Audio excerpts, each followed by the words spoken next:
ಜ್ಯೋತಿಷ್ಯ ಕಿರಣ ವಿಶೇಷ ಕಾರ್ಯಕ್ರಮಕ್ಕೆ ಸ್ವಾಗತ. ನಾನು ಮಧು ನಾಗೇಶ್. ವೀಕ್ಷಕರೇ, ನಮ್ಮ ಇವತ್ತಿನ ಕಾರ್ಯಕ್ರಮದಲ್ಲಿ ಮನೆಯಲ್ಲಿ ನೆಮ್ಮದಿ ನೆಲೆಸೋದಕ್ಕೆ ಏನೇನು ಮಾಡಬೇಕು, ಅದಕ್ಕಿರುವಂತಹ ಪರಿಹಾರಗಳು. ಅಂದರೆ ಒಬ್ಬ ವ್ಯಕ್ತಿ ಎಷ್ಟೇ ಶ್ರೀಮಂತನಾಗಿದ್ದರೂ ಕೂಡ ಅವನಿಗೆ ಬಹಳ ಮುಖ್ಯವಾಗಿ ಎರಡು ಇಂಪಾರ್ಟೆಂಟ್ ಆಗಿರುತ್ತೆ. ಒಂದು ನೆಮ್ಮದಿ, ಮತ್ತೊಂದು ಆರೋಗ್ಯ ಅಂತಲೇ ಹೇಳಬಹುದು. ಮನೆಯಲ್ಲಿ ಹಾಗಿದ್ರೆ ಪದೇ ಪದೇ ಗೊಂದಲಗಳು ಸೃಷ್ಟಿಯಾಗೋದಕ್ಕೆ ಕಾರಣಗಳೇನು, ನೆಮ್ಮದಿ ನೆಲೆಸೋದಕ್ಕೆ ನಾವೇನು ಮಾಡಬೇಕು ಅನ್ನೋದರ ಕುರಿತಾಗಿ ಸಂಪೂರ್ಣ ಮಾಹಿತಿಯನ್ನು ಗುರೂಜಿಯವರು ನಿಮಗೆಲ್ಲ ತಿಳಿಸ್ಕೊಡ್ಲಿದ್ದಾರೆ. ಎಂದಿನಂತೆ ನನ್ನ ಜೊತೆ ಇದ್ದಾರೆ ವಂಶ ಪಾರಂಪರ್ಯ ಜ್ಯೋತಿಷ್ಯರು ಹಾಗೆ ಆಧ್ಯಾತ್ಮಿಕ ಚಿಂತಕರಾಗಿರುವಂತಹ ನಾಗೇಶ್ ಗುರೂಜಿಯವರು. ಗುರೂಜಿ, ಕಾರ್ಯಕ್ರಮಕ್ಕೆ ಆತ್ಮೀಯ ಸ್ವಾಗತ. ನಮಸ್ಕಾರ. ವಾಗರ್ತಯೋ ಸಂಪೂರ್ತೋ ವಾಗರ್ತಃ ಪತಿಪತೆಯೇ ಜಗತಃ ಪಿತರು ಒಂದೇ ಪಾರ್ವತಿ ಪರಮೇಶ್ವರು. ಗುರೂಜಿ, ಪ್ರತಿಯೊಬ್ಬರಿಗೂ ಕೂಡ ನೆಮ್ಮದಿ ಅನ್ನೋದು ಜೀವನದಲ್ಲಿ ಬಹಳ ಮುಖ್ಯ ಆಗುತ್ತೆ. ಅಂದರೆ ಬೆಳಗ್ಗೆಯಿಂದ ಸಂಜೆ ತನಕ ಹೊರಗಡೆ ಒಬ್ಬ ಮನುಷ್ಯ ಎಷ್ಟೇ ದುಡಿದ್ರೂ ಕೂಡ ಮನೆಗೆ ಹೋಗಿ ನೆಮ್ಮದಿಯಾಗಿ ಮಲಗಬೇಕು ಅನ್ನೋದು ಎಲ್ಲರ ಆಸೆ. ಆದರೆ ಪದೇ ಪದೇ ಮನೆಗಳಲ್ಲಿ ಗೊಂದಲ ಇರುತ್ತೆ, ಮಾತಾಡದೇ ಇರುವಂಥದ್ದು, ಮನೆಗೆ ಹೋದರೆ ಯಾಕಾದರೂ ಬನ್ನು ಅಂತ ಅನಿಸೋದು. ಸೊ ಹೀಗೆ ಸಾಕಷ್ಟು ಜನರು ಇರ್ತಾರೆ. ಸೊ ಬಹುಮುಖ್ಯವಾಗಿ ಗೊಂದಲಗಳು ಸೃಷ್ಟಿಯಾಗೋದು ಎಲ್ಲಿಂದ, ಯಾಕೆ ಹೀಗಾಗತ್ತೆ, ವಾಸ್ತುನೂ ಇದಕ್ಕೇನಾದರೂ ಸಂಬಂಧಪಟ್ಟಿದೆಯಾ, ಹಾಗಿದ್ರೆ ಇದಕ್ಕಿರುವಂತಹ ಪರಿಹಾರಗಳೇನು ಅಂತ? ಮುಖ್ಯವಾಗಿ ಮನೆ ಕುಟುಂಬದಲ್ಲಿ ಯಾವುದೇ ಒಂದು ಜೀವರಾಶಿಗೆ ಮನುಕುಲಕ್ಕೆ ಒಂದು ನೆಮ್ಮದಿ ಶಾಂತಿ ಅನ್ನುವಂಥದ್ದು ಬರಬೇಕು ಅಂತಂದರೆ ಮುಖ್ಯವಾಗಿ ಭಗವಂತನ ಆಶೀರ್ವಾದದಿಂದ ಪೂರ್ವ ಜನ್ಮದಿಂದ ಪುಣ್ಯ ಅನ್ನುವಂಥದ್ದು ಪಡ್ಕೊಂಡು ಬಂದಿರಬೇಕಾಗುತ್ತದೆ, ಒಂದನೇದ. ಎರಡನೇದಾಗಿ ಯಾವುದೇ ರೀತಿಯ ಮನೆ ಕುಟುಂಬಕ್ಕೆ ಸಂಬಂಧಪಟ್ಟಂತಹ ವ್ಯಕ್ತಿಗೆ ಸಂಬಂಧಪಟ್ಟಂತಹ ಯಾರಿಗೂ ಕೂಡ ಯಾವುದೇ ರೀತಿಯ ಲೋಪದೋಷಗಳು ಅನ್ನುವಂಥದ್ದು ಇರಬಾರ್ದು. ಲೋಭಿ ಅನ್ನುವಂಥದ್ದು ಮನೆಗೆ ತಗಲಬಾರ್ದು. ಅಂತಂದರೆ ಮನೆ ಅಕ್ಕಪಕ್ಕದವರಿಂದ ಆಗಿರ್ಬೋದು, ಸ್ವಂತದವರಿಂದ ಆಗಿರ್ಬೋದು, ಕುಲದವರಿಂದ ಆಗಿರ್ಬೋದು, ದಾಟು ದೋಷದಿಂದ ಆಗಿರ್ಬೋದು, ಯಾವುದೇ ರೀತಿಯ ಯಂತ್ರಮಂತ್ರ ಪ್ರಕರಣಗಳು ಮನುಷ್ಯನ ಮೇಲೆ ನಡೆದಿರಬಾರ್ದು. ಹೀಗೆ ನಡೆದಿಲ್ಲದೆ ಹೋದಾಗ ಎಲ್ಲ ರೀತಿಯಲ್ಲೂ ಕೂಡ ನಷ್ಟ ಪ್ರಾಪ್ತಿ ಅನ್ನುವಂಥದ್ದು ಕಣ್ಣಿಗೆ ಕಾಣಿಸ್ತತೆ. ಒಂದು. ಎರಡನೆಯದಾಗಿ ಮುಖ್ಯವಾಗಿ ಎಲ್ಲ ರೀತಿಯಿಂದಲೂ ಕೂಡ ಮನೆ ಕುಟುಂಬದವರಿಗೆ ಸದಸ್ಯದವರಿಗೆ ಯಾವುದೇ ರೀತಿಯ ಇರುಸು ಮುನುಸು ಅನ್ನುವಂಥದ್ದು ಇರಬಾರ್ದು. ಎರಡನೆಯದಾಗಿ ಮನೆ ಕುಟುಂಬಕ್ಕೆ ಸಂಬಂಧಪಡುವಂತಹ ಕುಲದೇವರ ಆರಾಧನೆ ಅನ್ನುವಂಥದ್ದು ಏನಿರುತ್ತೋ ಅದು ಯಾವುದೇ ರೂಪದಲ್ಲೂ ಕೂಡ ಹರಕೆಗಳು ಅನ್ನುವಂಥದ್ದು ಉಳಿಸ್ಕೊಂಡಿರಬಾರ್ದು. ಇದನ್ನು ಕೂಡ ಮುಖ್ಯವಾಗಿ ಅನ್ನುವಂಥದ್ದು ಕಣ್ಣಿಗೆ ಕಾಣಿಸ್ತೈತೆ.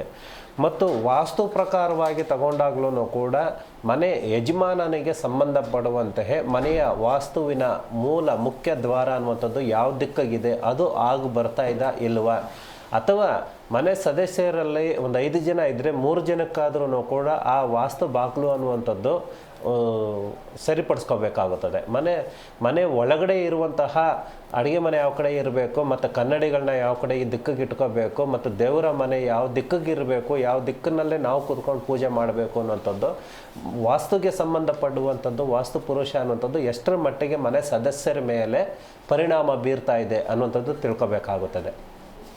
ಮತ್ತು ಇಷ್ಟ ದೇವರ ಆರಾಧನೆಯನ್ನು ಮಾಡಬೇಕಾದ್ರೆ ಏನು ಅಡಚಣೆಗಳನ್ನು ಅಂಥದ್ದು ಮಾಡ್ತಾ ಇದ್ದೀವ, ತಪ್ಪು ಮಾಡ್ತಾ ಇದ್ದೀವ, ತಪ್ಪು ಕಲ್ಪನೆಗಳಿಂದ ಮಾಡ್ತಾ ಇದ್ದೀವ, ಭಗವಂತನನ್ನು ಪೂಜೆ ಪುನಸ್ಕಾರಗಳಿಂದ ಇದೇ ರೀತಿಯಲ್ಲಿ ಮಾಡಬೇಕು ಅನ್ನುವಂಥದ್ದು ವಿಧಿವಿಧಾನಗಳನ್ನು ತಿಳಿದುಕೊಂಡು ಅವುಗಳನ್ನ ಅನುಸರಿಸಬೇಕಾಗುತ್ತದೆ.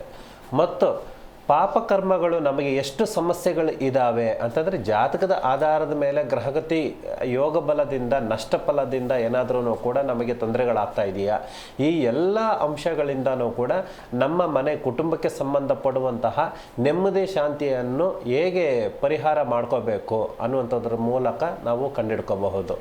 ಇದನ್ನು ನಾವು ಶಾಸ್ತ್ರೋಕ್ತವಾಗಿ ನಾವು ಸಂಪೂರ್ಣವಾಗಿ ಈ ನೆಮ್ಮದಿಯನ್ನು ಪಡ್ಕೊಳ್ಳೋದಕ್ಕೋಸ್ಕರ ಮುಖ್ಯವಾಗಿ ಏನು ಮಾಡಬೇಕು, ಮನೆಯಲ್ಲಿ ಇರುವಂತಹ ಹೆಣ್ಮಗಳು ಯಾರೇ ಆಗಿರ್ಬೋದು, ಅವರು ಎಷ್ಟು ಕಳಕಳೆಯಿಂದ ನಗುಮುಖದಿಂದ ಸೌಂದರ್ಯದಿಂದ, ಅಂದರೆ ಮುಖದಲ್ಲಿ ಇರುವಂತಹ ಒಂದು ತಿಲಕ ಧಾರಣೆಯಿಂದನೂ ಕೂಡ ಸಂಪೂರ್ಣವಾಗಿ ಮನೆ ಕುಟುಂಬಕ್ಕೆ ನೆಮ್ಮದಿ ಶಾಂತಿ ಅನ್ನುವಂಥದ್ದು ದಕ್ಕಿಸ್ಕೋಬಹುದು ಅನ್ನೋಂಥದ್ದು ವಿಷಯ ತಿಳಿಸಿ. ಓಕೆ ಗುರೂಜಿ, ಒಬ್ಬರು ಕಾಲರ್ ಇದ್ದಾರೆ, ಮಾತಾಡಿಸ್ಬಿಡೋಣ. ರತ್ನ ಅಂತ ಕರೆ ಮಾಡಿದ್ದಾರೆ. ಹಲೋ. ನಮಸ್ತೆ ಮೇಡಮ್. ನಮಸ್ತೆ ಮಾ, ಎಲ್ಲಿಂದ ಕರೆ ಮಾಡಿದ್ದೀರಾ? ಫ್ಯಾಮಿಲಿಯಿಂದ ರತ್ನ ಅಂತ. ಯಾರ ಬಗ್ಗೆ ಕೇಳಬೇಕಿತ್ತು? ನಮ್ಮ ಬ್ರದರ್ ಬಗ್ಗೆ ಕೇಳಬೇಕಿತ್ತು ಮೇಡಮ್. ಸ್ವಲ್ಪ ಜೋರಾಗಿ ಮಾತಾಡಿ. ನಮ್ಮ ಬ್ರದರ್ ಬಗ್ಗೆ ಕೇಳಬೇಕಿತ್ತು. ಓಕೆ, ಅವರ ಡೇಟ್ ಆಫ್ ಬರ್ತ್ ಹಾಗೆ ರಾಶಿ ನಕ್ಷತ್ರ ತಿಳಿಸ್ಕೊಡಿ. 8/10/1997. ಓಕೆ. ಬೆಳಿಗ್ಗೆ 6:15 ಮ್ಯಾಮ್. ಮೂಲ ನಕ್ಷತ್ರ ಅದು ಧನುಷು ರಾಶಿ. ಓಕೆ, ಮಾತಾಡಿ, ಗುರೂಜಿ ಇದ್ದಾರೆ. ನಮಸ್ಕಾರ ರತ್ನ ಅವರೇ. ಹಲೋ, ನಮಸ್ತೆ ಗುರು. ಹೇಳಿ ಅಮ್ಮ, ನಿಮ್ಮ ಸಹೋದರನ ಹೆಸರೇನು? ಯಶವಂತ್ ಅಂತ. ಯಶವಂತ್. ಹೇಳಿ ಅಮ್ಮ, ಪ್ರಶ್ನೆ ಏನು? ಒಂದು BE ಸಿವಿಲ್ ಆಗಿದೆ ಗುರುಗಳೇ. ಏನಾಗಿದೆ? BE ಆಗಿದೆ, ಸಿವಿಲ್ ಮಾಡ್ಕೊಂಡಿದ್ದಾರೆ, ಸಿವಿಲ್ ಇದರಲ್ಲಿ. ಸರಿ. ಜಾಬ್ ಮತ್ತೆ ಮ್ಯಾರೇಜ್ ಬಗ್ಗೆ ಕೇಳಬೇಕಿತ್ತು. ಗೌರ್ಮೆಂಟ್ ಜಾಬ್ ಟ್ರೈ ಮಾಡ್ತಿದ್ದಾನೆ, ಒಂದು ಹೋಗ್ತಾ ಇದ್ದಾರೆ. ಅದು ಪರ್ಮನೆಂಟ್ ಆಗುತ್ತಾ, ಮುಂದೆ ಫ್ಯೂಚರ್ ಹೇಗಿರುತ್ತೆ, ಮತ್ತೆ ಮ್ಯಾರೇಜ್ ಜಾಬ್ ಆಗುತ್ತಾ ಅಂತ? ಆಗುತ್ತೆ, ಸ್ವಲ್ಪ ನಿಧಾನ ಅಂತ ಬರ್ತಾ ಐತೆ. ಮೂಲ ನಕ್ಷತ್ರದಲ್ಲಿ ಜನಿಸಿದವರು ಎಲ್ರಿಗೂ ಕೂಡ ನಷ್ಟ ಪ್ರಾಪ್ತಿ ಆಗುತ್ತೆ ಅನ್ನುವಂಥದ್ದು ತಪ್ಪು ತಿಳುವಳಿಕೆ. ನೀವು ಕೊಟ್ಟಂತಹ ಡೇಟ್ ಆಫ್ ಬರ್ತ್ಗೆ ಸಂಬಂಧಪಡುವಂತಹ ಕೇತು ಮತ್ತು ರವಿ ಮಹಾತ್ಮ ಇಬ್ಬರಿಂದನೂ ಕೂಡ ಅಂತಂದರೆ ಯಾವ ಕುಲದೇವರಿಗೆ ಸಂಬಂಧಪಡುವಂತಹ ನಿಮಗೇನಾದರೂ ಮುಡುಪಿದ್ರೆ ಅದನ್ನು ಪರಿಹಾರ ಮಾಡ್ಕೋಬೇಕು. ಎರಡನೇದಾಗಿ ದಶಭುಕ್ತಿನಲ್ಲಿ ಅವರಿಗೆ ಸಂಬಂಧಪಡುವಂತಹ ಕೇತು ಮತ್ತು ರವಿಗೆ ದಶಾಭುಕ್ತಿನಲ್ಲಿ ಯಾವಾಗ ಭುಕ್ತಿ ವಿಭುಕ್ತಿ ಅನ್ನುವಂಥದ್ದು ನಡೀತಾ ಇರುತ್ತೋ ಆವಾಗಿನ ಮಾರ್ಗಗಳು ಅನ್ನುವಂಥದ್ದು ತಿಳ್ಕೊಂಡು ಆವಾಗ ಮತ್ತು ಏನು ಕುಲದೇವರ ಆರಾಧನೆ ಅನ್ನುವಂಥದ್ದು ಮಾಡಬೇಕಾಗುತ್ತೆ, ಇಷ್ಟ ದೇವರ ಆರಾಧನೆ ಅನ್ನುವಂಥದ್ದು ಮಾಡಬೇಕಾಗುತ್ತದೆ. ಮತ್ತು ಅವನ ಹೆಸರಿನಲ್ಲಿ 3 ದೇವಸ್ಥಾನಗಳಲ್ಲಿ ಅಂದರೆ ನೀವು ಇರುವಂತಹ ಜಾಗದಿಂದ 3 ದಿಕ್ಕಿಗೆ ಹೋಗಬೇಕು. ಪೂರ್ವ ಬಿಟ್ಬಿಟ್ಟು ಉತ್ತರ, ದಕ್ಷಿಣ ಮತ್ತು ಪಶ್ಚಿಮ ದಿಕ್ಕಿನಲ್ಲಿ ಎಷ್ಟು ದೂರ ಆದರೂ ಸರಿ, ಇಲ್ಲ ಹತ್ರ ಆದರೂ ಸರಿ, ದೇವಸ್ಥಾನಗಳಲ್ಲಿ 3 ತಡೆ ಅನ್ನುವಂಥದ್ದು ಒಡಿಸಬೇಕಾಗುತ್ತೆ ಅವನ ಹೆಸರಿನಲ್ಲಿ. ಆವಾಗ ಅವನಿಗೆ ಇರುವಂತಹ ಜಾತಕದಲ್ಲಿ ಕೇತು ಮತ್ತು ರವಿಗೆ ಸಂಬಂಧಪಡುವಂತಹ ದೋಷ ಪರಿಹಾರ ಆಗುತ್ತದೆ. ನೀವು ಕೇಳ್ತಾ ಇರುವಂತಹ ಕಂಕಣ ಭಾಗ್ಯ ಬಲ ಮತ್ತು ಉದ್ಯೋಗದಲ್ಲೂ ಕೂಡ ಖಂಡಿತವಾಗ್ಲೂ ಸಕ್ಸಸ್ ಕಂಡುಹಿಡ್ಕೋಬಹುದಮ್ಮ. ಒಳಿತಾಗಲಿ. ಓಕೆ, ಥ್ಯಾಂಕ್ ಯು ರತ್ನ ಅವರೇ, ಕರೆ ಮಾಡಿದ್ದಕ್ಕಾಗಿ. ಇನ್ನು ಮತ್ತೊಬ್ರು ಕಾಲರ್ ಇದ್ದಾರೆ. ಹಲೋ. ನಮಸ್ತೆ ಮೇಡಮ್. ನಮಸ್ತೆ ಮಾ, ನಿಮ್ಮ ಹೆಸರು? ಚಂದ್ರಕಲಾ ಅಂತ. ಓಕೆ, ಎಲ್ಲಿಂದ ಕರೆ ಮಾಡಿದ್ದೀರಾ? ಸುಂಕುತ್ಕಟ್ಟೆ ಏರವಳ್ಳಿ. ಯಾರ ಬಗ್ಗೆ ಕೇಳಬೇಕಿತ್ತು? ಮಗನ ಬಗ್ಗೆ ಕೇಳಬೇಕಾಯ್ತು ಮೇಡಮ್. ಅವರ ಡೇಟ್ ಆಫ್ ಬರ್ತ್ ಹಾಗೆ ರಾಶಿ ನಕ್ಷತ್ರ ತಿಳಿಸ್ಕೊಡಿ ಮಾ. ಮೇಷರಾಶಿ. 26ನೇ ತಾರೀಕು 12ನೇ ತಿಂಗಳು 1994. ಓಕೆ, ಅವರ ಹೆಸರು? ಅರುಣ್ ಕುಮಾರ್. ಮಾತಾಡಿ, ಗುರೂಜಿ ಇದ್ದಾರೆ. ಅಮ್ಮ ನಮಸ್ತೆ ಅಮ್ಮ. ನಮಸ್ತೆ ಸರ್. ಡೇಟ್ ಆಫ್ ಬರ್ತ್ ಇನ್ನೊಂದು ಸರಿ ಹೇಳಿ ಅಮ್ಮ. 26/94 ಎಷ್ಟನೇ ತಿಂಗಳು? 12ನೇ ತಿಂಗಳು ಸರ್. 12. ಸರಿ, ಪ್ರಶ್ನೆ ಹೇಳಿ ಅಮ್ಮ.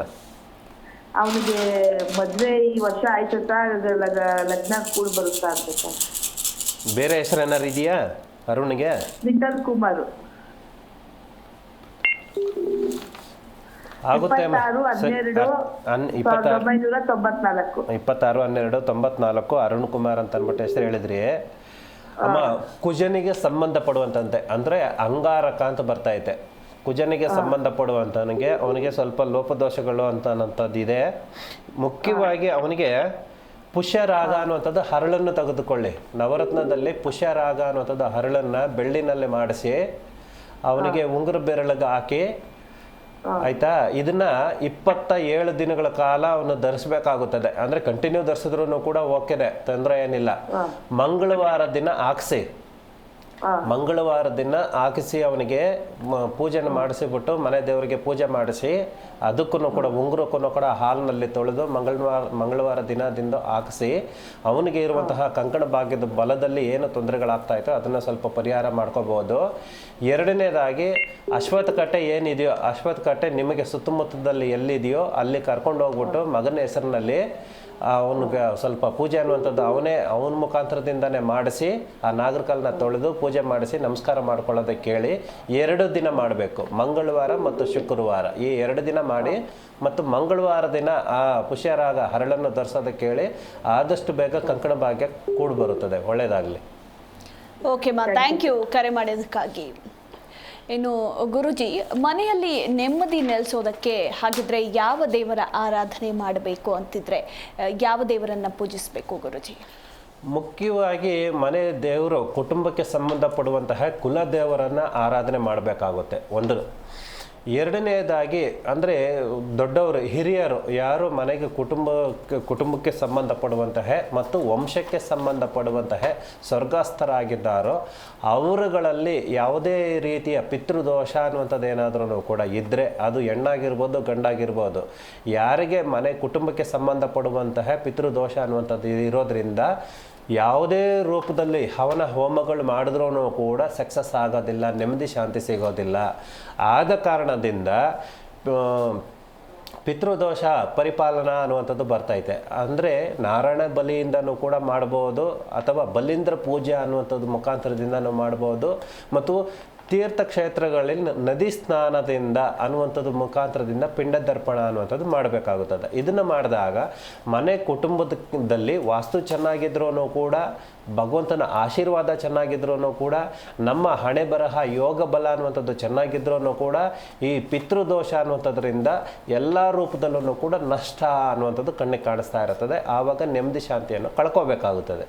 ಆದ ಕಾರಣದಿಂದ ಈ ಪಿತೃದೋಷ ಅನ್ನುವಂಥದ್ದು ಪರಿಪೂರ್ಣವಾಗಿ ಅಂದರೆ ಆ ಆತ್ಮಕ್ಕೆ ಒಂದು ಶಾಂತಿ ಅನ್ನುವಂಥದ್ದು ಸಿಕ್ಕಬೇಕಾಗುತ್ತದೆ. ಆವಾಗ ಸಿಕ್ಕಿದಾಗ ಅವರ ಅನಿಸಿಕೆಗಳಿಗೆ ಏನು ಬೇಕೋ ಅದನ್ನು ಆಹಾರದ ರೂಪದಲ್ಲಿ ಪ್ರಾಣಿ ಪಕ್ಷಿಗಳಿಗೆ ಕೊಟ್ಟಾಗ ಖಂಡಿತವಾಗ್ಲೂ ಕೂಡ ಮನೆ ಕುಟುಂಬದಲ್ಲಿ ಒಂದು ಶ್ರೇಯಸ್ಸು ಅನ್ನುವಂಥದ್ದು ಕಂಡ್ಕೋಬಹುದು.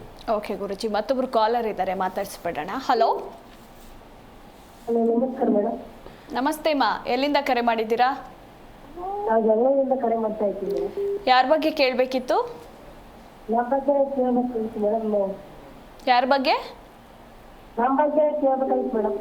ಓಕೆ, ನಿಮ್ಮ ಡೇಟ್ ಆಫ್ ಬರ್ತ್ ಹಾಗೆ ರಾಶಿ ನಕ್ಷತ್ರ ಹೇಳಿ. ಡೇಟ್ ಆಫ್ ಬರ್ತ್ ಕೊಟ್ಟಿದ್ರಿ ಮೇಷ ರಾಶಿ. ನಿಮ್ಮ ಹೆಸರು? ಹೆಸರು ಲಕ್ಷ್ಮೀ ರೀ. ಮಾತಾಡಿ, ಗುರೂಜಿ ಇದ್ದಾರೆ. ನಮಸ್ಕಾರ ಸರ್. ನಮಸ್ಕಾರ ಅಮ್ಮ ಲಕ್ಷ್ಮಿ ಅವರೇ. ಯಾವ ಜನ್ಮಸ್ಥಳ, ಯಾವ ಊರು? ನಮಸ್ಕಾರ, ಬಿಜಾಪುರ ರೀ. ಹೇಳಿ ಅಮ್ಮ, ಪ್ರಶ್ನೆ ಏನು ಕೇಳಬೇಕಾಗಿತ್ತು? ನಾವು ಒಂದು ಮನೆ ಕಟ್ಟದೆ ಒಂದು ತುಂಬಾಗ ನಮ್ಮ ಮಗಳು ತೀರ್ಕೊಂಡು ನಮ್ಮ ಯಜಮಾನ್ರು ತೀರ್ಕೊಂಡ್ರು. ನಮಗೂ ಇದನ್ನ ಇಲ್ಲ ಏನು ಅಂತ ಕೇಳೋಣ ಅಂತ, ದೇವ್ರ ಗದ ಏನು ಅಂತ. ಅಮ್ಮ, ಏನು ಕುಲದೇವ್ರ ಹೆಸರೇನು? ಮನೆ ದೇವ್ರ ಹೆಸರು? ಮನೆ ದೇವ್ರ ಹೆಸರು ಬಸವಣ್ಣ ಗತ್ರಿಗಿ ಬಾಗಮ್ರಿ. ಅಮ್ಮ, ನಿಮ್ಮ ಮನೆ ಕುಟುಂಬಕ್ಕೆ ಸಂಬಂಧಪಡುವಂತಹ, ಅರ್ಥ ಆಗ್ತಾ ಇದೆಯಾ? ಮನೆ ಕುಟುಂಬಕ್ಕೆ ಸಂಬಂಧಪಡುವಂತಹ ನಿಮಗೆ ನೀವಿರುವಂತಹ ಜಾಗದಲ್ಲಿ ಸರ್ಪಕ್ಕೆ ಸಂಬಂಧಪಡುವಂಥದ್ದು ಅಂತಂದರೆ, ನೀವು ಯಾವುದಾದ್ರೂ ಕೂಡ ಮೂಕ ಜೀವಿನ ಸ್ವಲ್ಪ ತೊಂದರೆ ಆಗಿರುವಂಥದ್ದು, ಅಂದರೆ ಮನೆ ಕುಟುಂಬದಲ್ಲೇ ಪಾಯ ತೆಗೆಯೋದಾಗಲಾಗಿರ್ಬೋದು, ಅಥವಾ ಹಳೆ ಮನೆ ಆಗಿದ್ರೂ ಕೂಡ ಅಲ್ಲಿ ಬಂದು ಹೋಗ್ತಾ ಇದ್ದಂತಹ ಜಾಗದಲ್ಲಿ ನಿಮಗೆ ಸರ್ಪಕ್ಕೆ ಸಂಬಂಧಪಟ್ಟಂತಹ ದೋಷಗಳಿದ್ದಾವೆ. ಅದನ್ನು ಸರ್ಪ ಪರಿಹಾರ ಅನ್ನುವಂಥದ್ದು ಮಾಡಬೇಕಾಗುತ್ತದೆ. ಮುಖ್ಯವಾಗಿ ಇದನ್ನು ಪರಿಹಾರ ಮಾಡಿದ್ರೆ ನಿಮಗೆ ಪ್ರತಿ ಅಮಾವಾಸ್ಯೆ ಮತ್ತು ಪೌರ್ಣಮಿಗಳಲ್ಲಿ ನಿಮಗೆ ತೊಂದರೆ ತಾಪತ್ರೆಗಳು ಅನ್ನುವಂಥದ್ದು ಸುಮಾರು 11 ವರ್ಷಗಳಿಂದನೂ ಕೂಡ ಕಾಡ್ತಾ ಇದ್ದಾವೆ. ಯಾವುದ್ರಲ್ಲೂ ಕೂಡ ಇಂಪ್ರೂವ್ಮೆಂಟ್ ಮಾರ್ಗ ಅನ್ನುವಂಥದ್ದು ಇಲ್ಲ. ಅದನ್ನು ಪರಿಹಾರ ಮಾಡ್ಕೊಳ್ಳಿ. ಆದಷ್ಟು ಬೇಗ ನಿಮ್ಮ ಮನೆ ಕುಟುಂಬಕ್ಕೆ ಒಂದು ಶ್ರೇಯಸ್ಸು ಅನ್ನೋಂಥದ್ದು ಕಂಡು ಬರ್ತೈತೆ. ಒಳ್ಳೆಯದಾಗಲಿ. ಓಕೆ ಮಾ, ಥ್ಯಾಂಕ್ ಯು ಕರೆ ಮಾಡಿದ್ದಕ್ಕಾಗಿ. ಇನ್ನು ಮತ್ತೊಬ್ರು ಕಾಲರ್ ಇದ್ದಾರೆ. ಹಲೋ ಗುರುಜಿ, ಇನ್ನು ಈ ದಿನದ 12 ರಾಶಿಗಳ ದಿನ ಭವಿಷ್ಯದ ಬಗ್ಗೆ ತಿಳಿಸ್ಕೊಡಿ. ಈ ದಿನದ ಅಷ್ಟಮಿ ತಿಥಿ ವಿಶಾಖ ನಕ್ಷತ್ರದ ಪ್ರಯುಕ್ತ ಸೂರ್ಯ ಉದಯದಿಂದ ಸೂರ್ಯ ಅಸ್ತದವರೆಗೂ ಕೂಡ ಈ ದಿನದಲ್ಲಿ 12 ರಾಶಿಗಳಿಗೆ ಫಲಾಫಲಗಳು. ಮೊದಲನೇದಾಗಿ ಮೇಷರಾಶಿಯವರಿಗೆ, ಮೇಷರಾಶಿಗೆ ಸಂಬಂಧಪಡುವಂತಹ ಆರ್ಥಿಕವಾಗಿ ಎಲ್ಲ ಥರದಲ್ಲೂ ಕೂಡ ಉನ್ನತವಾದ ಸ್ಥಾನಮಾನಗಳು. ಮತ್ತು ಏಕೆಂತಂದರೆ ನಿಮ್ಮ ಪ್ರಯತ್ನದಿಂದ, ನಿಮ್ಮ ಪ್ರಯತ್ನ ಬಲದಿಂದ, ನಿಮ್ಮ ಆಲೋಚನೆಗಳಿಂದ ಇತರರಿಗೂ ಒಂದು ಒಳಿತಾಗುವಂತಹ ಸಮಯ. ಯಾವುದೇ ಒಂದು ನಿರ್ಧಾರಗಳು ತೆಗೆದುಕೊಂಡ್ರು ಆ ನಿರ್ಧಾರಗಳಿಂದ ಉನ್ನತವಾದ ಸ್ಥಾನಕ್ಕೆ ಹೋಗ್ತೀರಾ ಅನ್ನುವಂಥದ್ದು ತುಂಬ ಈ ದಿನದ ವಿಶೇಷತೆ ಅನ್ನುವಂಥದ್ದು ಕಣ್ಣು ಕಾಣಿಸ್ತಾ ಐತೆ. ಮತ್ತು ನಿಮ್ಮ ಆಲೋಚನೆಗಳನ್ನು ಸ್ವಲ್ಪ ದೃಢವಾಗಿ ನಿಮ್ಮ ಕೈಲಿ ಆಗದೆ ಹೋದ್ರೂ ಕೂಡ ಉನ್ನತವಾದ ಸ್ಥಾನಕ್ಕೆ ಆಲೋಚನೆ ಮಾಡಿ ಖಂಡಿತವಾಗ್ಲೂ ಕೂಡ ನಿಮಗೆ ಒಳಿತಾಗುತ್ತದೆ. ಮತ್ತು ವೃಷಭ ರಾಶಿಯವರಿಗೆ ಸಂಬಂಧಿಸಿದಂತೆ, ವೃಷಭ ರಾಶಿಯವರಿಗೆ ಈ ದಿನ ಖರ್ಚು ವೆಚ್ಚಗಳು ಸ್ವಲ್ಪ ಜಾಸ್ತಿ ಅನ್ನೋಂಥದ್ದು ಬರ್ತಾ ಐತೆ. ಮತ್ತು ಸಹನಶೀಲತೆ ಅಂತಂದರೆ ನಿಮಗೊಂದು ಇರುವಂತಹ ಮನೋಜ್ಞಾನ ಅನ್ನುವಂಥದ್ದು ಸ್ವಲ್ಪ ಸಾಧಾರಣ ಮಟ್ಟವಾಗಿ ಸ್ವಲ್ಪ ಅಡೆತಡೆಗಳು ಅನ್ನುವಂಥದ್ದು ಆಗ್ತಾ ಇದ್ದಾವೆ. ಯಾಕಂತಂದರೆ ಹಣಕಾಸು ಸ್ವಲ್ಪ ಖರ್ಚು ವೆಚ್ಚಗಳು ಜಾಸ್ತಿ ಆಗೋದ್ರಿಂದ ನಿಮ್ಮ ಮನಸ್ಸಿನ ಸ್ಥಿತಿ ಸ್ವಲ್ಪ ತಲ್ಲಣಗೊಳ್ಳಬಹುದು. ಆದ್ರೂ ಇಷ್ಟ ದೇವರನ್ನು ಆರಾಧನೆ ಮಾಡ್ತಾ ನಿಮ್ಮಲ್ಲಿ ಇರುವಂತಹ ಎಲ್ಲ ಸಮಸ್ಯೆಗಳನ್ನು ಕೂಡ ಪರಿಹಾರ ಮಾಡ್ಕೋಬಹುದು. ಮುಖ್ಯವಾಗಿ ಈ ದಿನ ರಾಘವೇಂದ್ರ ಸ್ವಾಮಿಗೆ ಸ್ವಲ್ಪ ಪೂಜೆ ಪುನಸ್ಕಾರಗಳು ಅನ್ನುವಂಥದ್ದು ಮಾಡಿ ಸಾಯಿಬಾಬಾ ದೇವಸ್ಥಾನಕ್ಕೂ ಕೂಡ ಹೋಗ್ಬಿಟ್ಟು ಬನ್ನಿ. ಗುರುವಿನ ಆಜ್ಞೆ ಅನ್ನುವಂಥದ್ದು ಬೇಕಾಗುತ್ತದೆ.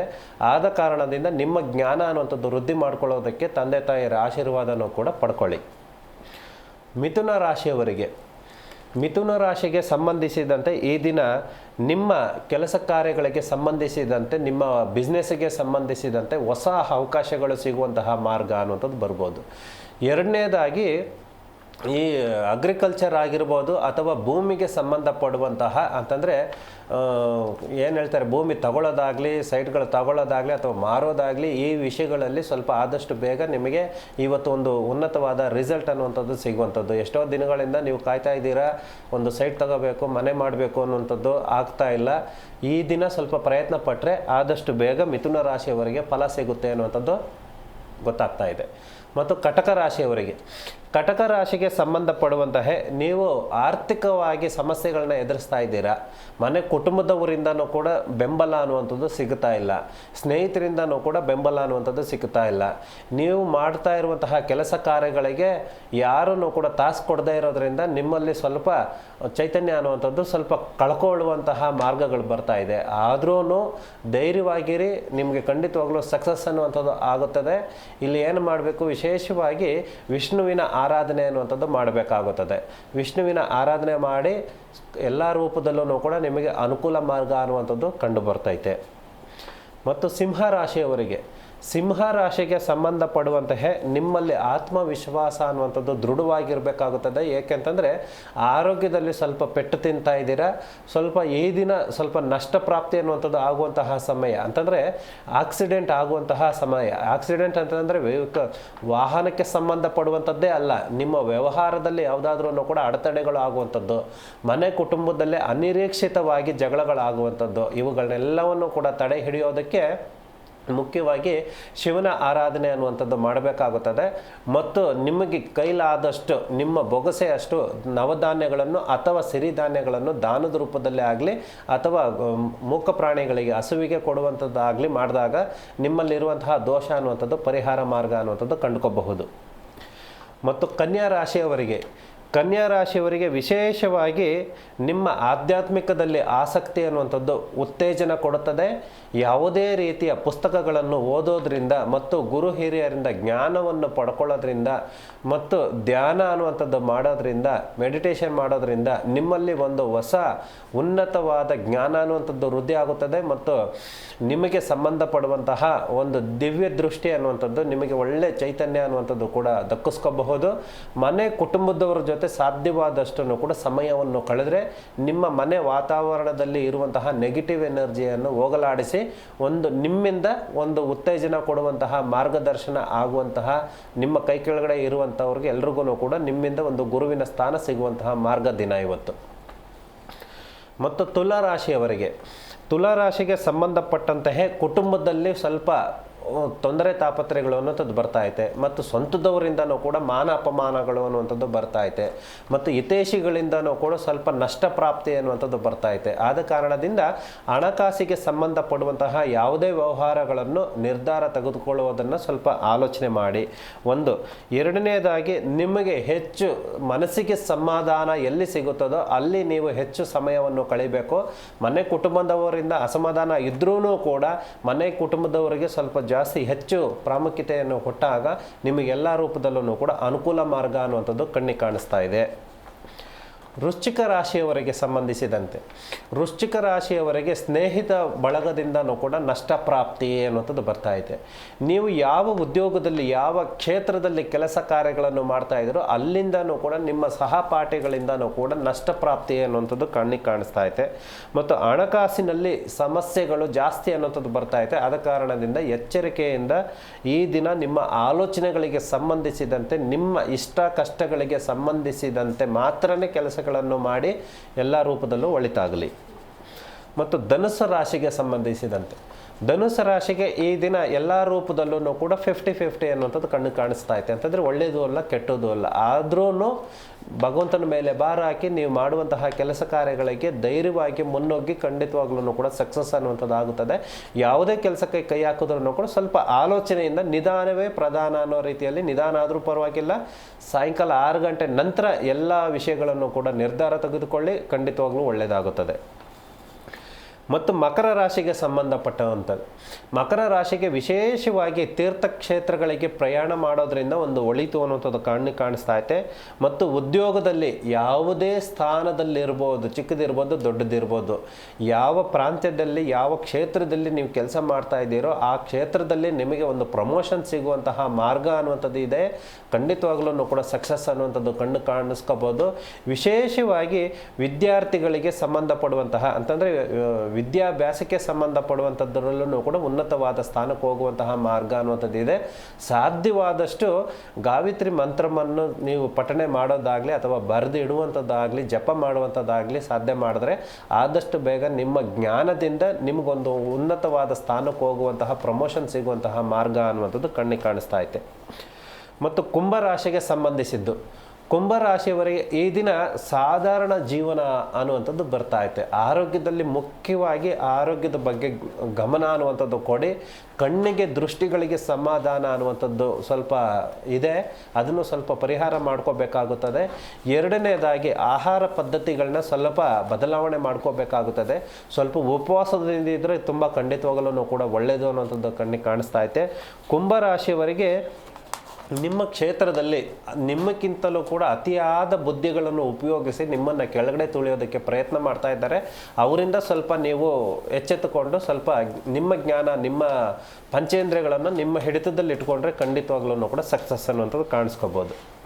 ಮತ್ತು ಮೀನರಾಶಿಯವರಿಗೆ ಈ ದಿನ ವೃತ್ತಿಯಲ್ಲಿ ಅಂತಂದರೆ ನೀವು ಮಾಡ್ತಾ ಇರುವಂತಹ ಬಿಸ್ನೆಸ್ಸು, ಕೆಲಸ ಕಾರ್ಯ ಉನ್ನತವಾದ ಸ್ಥಾನಕ್ಕೆ ಹೋಗುವಂತಹ ಮಾರ್ಗ ಅನ್ನುವಂಥದ್ದು ಬರ್ತಾ ಐತೆ. ಬೆಳವಣಿಗೆ ಅನ್ನುವಂಥದ್ದು ಅಂತಂದರೆ ನಿಮ್ಮ ಆರೋಗ್ಯದಲ್ಲಾಗಿರ್ಬೋದು, ನಿಮ್ಮ ನಿಮ್ಮಿಂದ ಹಿತೈಷಿಗಳಿಗೆ ಒಂದು ಒಳಿತಾಗುವಂಥದ್ದು. ಮತ್ತು ಯಾರನ್ನೂ ಕೂಡ ಸಾಮಾನ್ಯವಾಗಿ ನಿಮ್ಮ ಜ್ಞಾನಕ್ಕೆ ಸಂಬಂಧಪಡುವಂಥವ್ರ ಜೊತೆಲಿ ಮಾತ್ರನೇ ಸ್ನೇಹ ಮಾಡಿ ನಿಮ್ಮ ಜ್ಞಾನಕ್ಕೆ ಸ್ವಲ್ಪ ಅಡೆತಡೆಗಳು ಅನ್ನುವಂಥದ್ದು ಕಣ್ಣಿಗೆ ಕಾಣಿಸ್ತಾ ಇದ್ದಾವೆ. ಆದ ಕಾರಣದಿಂದ ನಿಮಗೆ ಇಷ್ಟ ಕಷ್ಟಗಳಿಗೆ ಸಂಬಂಧಪಡುವಂತಹ ಯಾರು ನಿಮಗೆ ಸೂಕ್ತರಾಗ್ತಾರೋ ಅವ್ರ ಜೊತೆ ಸ್ವಲ್ಪ ಟೈಮ್ ಸ್ಪೆಂಡ್ ಮಾಡುವಂಥದ್ದು ತುಂಬ ಒಳಿತಾಗುತ್ತದೆ. ಸಾಧ್ಯವಾದಷ್ಟು ಶಾಂತದಿಂದ ಇರಿ. ಮನೋಶಾಂತಿ ಅನ್ನುವಂಥದ್ದು ತುಂಬ ಇಂಪಾರ್ಟೆಂಟ್ ಆಗುತ್ತದೆ. ಮತ್ತು ದಾನ ಅಂತಂದರೆ ನಿಮ್ಮ ಕೈಲಾದಷ್ಟು ಎಷ್ಟು ಸಾಧ್ಯ ಆಗುತ್ತದೋ ದಾನ ಧರ್ಮಗಳನ್ನು ಮಾಡಿದಾಗ ನಿಮ್ಮ ಶಕ್ತಿಯಾನುಸಾರ ನಿಮ್ಮ ಮನಸ್ಸಿಗೆ ಶಾಂತಿ, ನೆಮ್ಮದಿ ಅನ್ನುವಂಥದ್ದು ಸಿಗುತ್ತದೆ. ಸಾಧ್ಯವಾದಷ್ಟು ಕುಟುಂಬಕ್ಕೆ ಕುಟುಂಬದವರಿಗೆ ಸಂಬಂಧಪಡುವಂತಹ ಸ್ವಲ್ಪ ಹೆಚ್ಚು ಸಮಯವನ್ನು ಕೊಟ್ಟಾಗ ನಿಮಗೆ ಎಲ್ಲ ರೀತಿಯಲ್ಲೂ ಕೂಡ ಒಳಿತಾಗುತ್ತದೆ. ಸಾಧ್ಯವಾದಷ್ಟು ಈ ದಿನ ಬಿಳಿ ಬಟ್ಟೆಯನ್ನು ಧರಿಸಿ ಮತ್ತು ಬಿಳಿ ಬಟ್ಟೆಯನ್ನು ದಾನವಾಗಿ ಕೊಟ್ಟಾಗ ನಿಮ್ಮ ಮನೆ ಕುಟುಂಬಕ್ಕೂ ನಿಮಗೂ ಶಾಂತಿ ಅನ್ನುವಂಥದ್ದು ಕಣ್ಣಿಗೆ ಕಾಣಿಸ್ತದೆ. ಇಷ್ಟು ಈ ದಿನದ 12 ರಾಶಿಗಳ ಫಲಾಫಲಗಳು. ಓಕೆ ಗುರುಜಿ, ಇನ್ನು ಇವತ್ತಿನ ಕಾರ್ಯಕ್ರಮದಲ್ಲಿ ಸಾಕಷ್ಟು ಮಾಹಿತಿಯನ್ನು ನಮ್ಮ ವೀಕ್ಷಕರಿಗೆ ತಿಳಿಸಿಕೊಟ್ರಿ. ಮತ್ತೆ ನಾಳೆ ಭೇಟಿಯಾಗೋಣ. ಧನ್ಯವಾದಗಳು. ಸರ್ವೇ ಜನ ಸುಖಿನೋ ಭವಂತು. ಶಿವೋಹಂ.